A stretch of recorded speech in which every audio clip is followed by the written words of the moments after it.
The Joe Rogan Experience is a podcast hosted by American comedian, presenter, and UFC commentator Joe Rogan. In January 2015, the podcast was listened to by more than 11 million people. By October 2015, it had grown to acquire 16 million downloads a month. In April 2019, Joe Rogan said that the podcast had 190 million downloads each month. Welcome to Evolution, where we cover the evolution of YouTubers, movie characters, and celebrities, and much more. The podcast originally began in early 2003 when Rogan hired Brian Redban, a self-taught video editor and an employee at a Gateway 2000 computer store in Ohio, to work for him full-time to film, produce, and edit videos for his website. Rogan had noticed video work that Redban did for comedian Doug Stanhope and invited him to film him and his group on stand-up comedy tours. After several years, Redban noticed that fans were demanding an increasing amount of content from Rogan and for it to be delivered faster.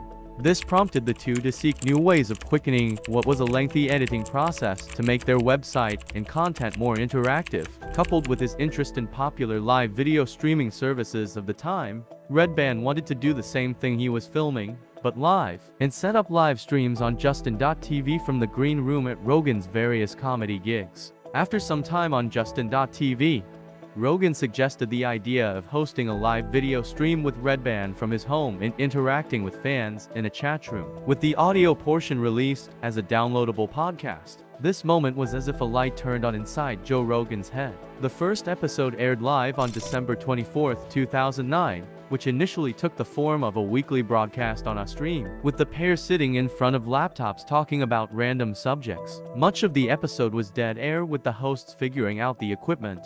By August 2010, the podcast was formally named The Joe Rogan Experience, in an homage to the Jimi Hendrix Experience, and aired live several times a week. That year, Rogan said that the podcast was helping his stand-up comedy as he would take ideas that arose during conversations and develop them into routines.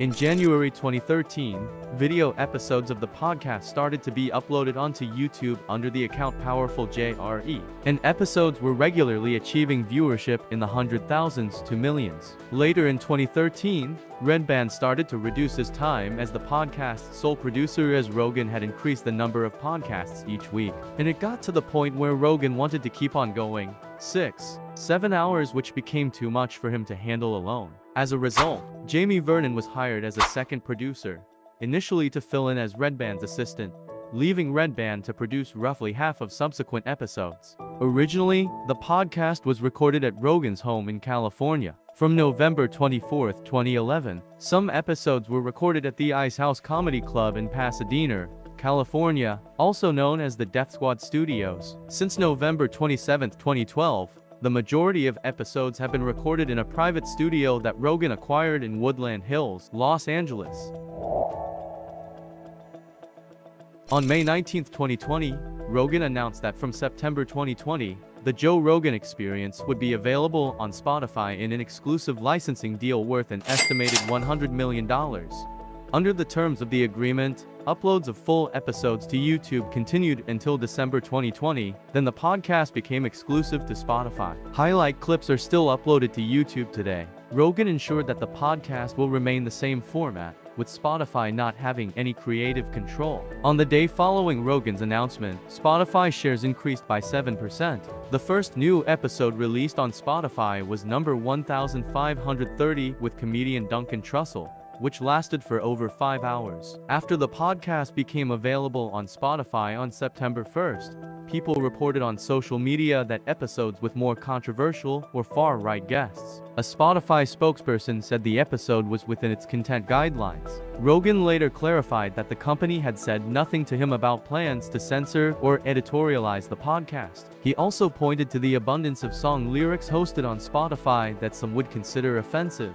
In February 2022, the New York Times disclosed that Spotify had actually paid over $200 million for his podcast, much higher than previous estimated figures. That's a wrap on the evolution of the Joe Rogan Experience from 2003 to today's date in 2022. Make sure you hit the subscribe button to never miss out an evolution video.